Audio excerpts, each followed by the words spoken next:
ರಾಜ್ಯದಲ್ಲಿ ಮತ್ತೆ ಹಲಾಲ್ ಮುಕ್ತ ಯುಗಾದಿ ಸದ್ದು ಮಾಡ್ತಾ ಇದೆ. ಯುಗಾದಿ ಹೊಸ ತೊಡಕಿಗೆ ಹಲಾಲ್ ಮಾಂಸ ಬೇಡವೆಂಬ ಕೂಗು ಕೇಳಿ ಬರ್ತಾ ಇದೆ. ವಿಶ್ವ ಹಿಂದೂ ಪರಿಷತ್ನಿಂದ ಹಲಾಲ್ ಫ್ರೀ ಯುಗಾದಿ. ರಾಜ್ಯದಲ್ಲಿ ಮತ್ತೆ ಹಲಾಲ್ ಮುಕ್ತ ಯುಗಾದಿ ಸದ್ದು ಮಾಡ್ತಾ ಇರುವಂಥದ್ದು. ಯುಗಾದಿ ಹೊಸ ತೊಡಕಿಗೆ ಹಲಾಲ್ ಮಾಂಸ ಬೇಡ ಅಂತ ಹೇಳಿಬಿಟ್ಟು ಕೂಗು ಕೇಳಿಸ್ತಾ ಇದೆ. ವಿಶ್ವ ಹಿಂದೂ ಪರಿಷತ್ನಿಂದ ಹಲಾಲ್ ಫ್ರೀ ಯುಗಾದಿಯನ್ನ ಆಚರಣೆ ಮಾಡಬೇಕು ಅಂತ ಹೇಳಿಬಿಟ್ಟು ಹಿಂದೂಗಳ ಅಂಗಡಿಯಲ್ಲೇ ಮಾಂಸವನ್ನ ಖರೀದಿ ಮಾಡಬೇಕು. ಹಲಾಲ್ ಫ್ರೀ ಯುಗಾದಿ ಪೋಸ್ಟರ್ಗೆ ಪರ ವಿರೋಧ ಕೂಡ ಇದೀಗ ವ್ಯಕ್ತವಾಗ್ತಾ ಇದೆ. ಇರಾನ್ನಿಂದ ಪೆಟ್ರೋಲ್ ಖರೀದಿಸಬೇಡಿ ಅಂತ ಹೇಳ್ಬಿಟ್ಟು ಹಲವರು ಟಾಂಗ್ ಕೊಡ್ತಾ ಇದ್ದಾರೆ. ಇದಕ್ಕೆ ರಾಜ್ಯದಲ್ಲಿ ಮತ್ತೆ ಹಲಾಲ್ ಮುಕ್ತ ಯುಗಾದಿ ಸದ್ದು ಮಾಡ್ತಾ ಇರುವಂಥದ್ದು. ಯುಗಾದಿ ಹೊಸತೊಡಕಿಗೆ ಹಲಾಲ್ ಮಾಂಸ ಬೇಡ, ಹಲಾಲ್ ಫ್ರೀ ಯುಗಾದಿ ಪೋಸ್ಟರ್ ಎಲ್ಲಾ ಕಡೆ ಕೂಡ ರಾರಾಜಿಸ್ತಾ ಇದೆ. ಹಿಂದೂಗಳ ಅಂಗಡಿಯಲ್ಲೇ ಮಾಂಸ ಖರೀದಿ ಎಂಬ ಸಂದೇಶ ಕೂಡ.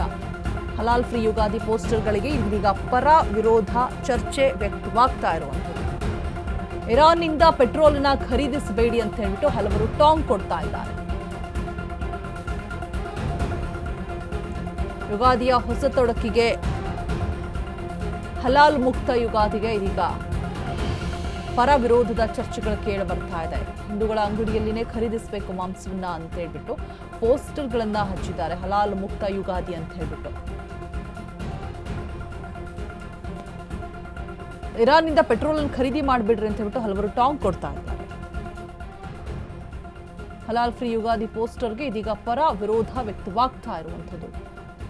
ಯುಗಾದಿ ಹೊಸತೊಡಕಿಗೆ ವಿಶ್ವ ಹಿಂದೂ ಪರಿಷತ್ನಿಂದ ಹಲಾಲ್ ಫ್ರೀ ಯುಗಾದಿ ಪೋಸ್ಟರ್ ನೀವು ನೋಡ್ತಾ ಇರ್ಬೋದು. ಸೊ ಎಲ್ಲ ಕಡೆ ಕೂಡ ಅಂಟಿಸಲಾಗಿದೆ. ಸೊ ಇದಕ್ಕೆ ಇದೀಗ ಪರ ವಿರೋಧ ವ್ಯಕ್ತವಾಗ್ತಾ ಇರುವಂಥದ್ದು. ಹಿಂದೂಗಳ ಅಂಗಡಿಯಲ್ಲಿನೇ ಮಾಂಸವನ್ನ ಖರೀದಿ ಮಾಡಬೇಕು ಅಂತ ಹೇಳ್ಬಿಟ್ಟು. ಸೊ ಇದಕ್ಕೆ ಪ್ರತ್ಯುತ್ತರವಾಗಿ ಇರಾನ್ನಿಂದ ಹಾಗಿದ್ರೆ ತೈಲವನ್ನ ಪೆಟ್ರೋಲನ್ನ ಖರೀದಿ ಮಾಡಬೇಡಿ ಅಂತ ಹೇಳ್ಬಿಟ್ಟು ಟಾಂಗ್ ಕೊಡ್ಲಾಗ್ತಾ ಇದೆ.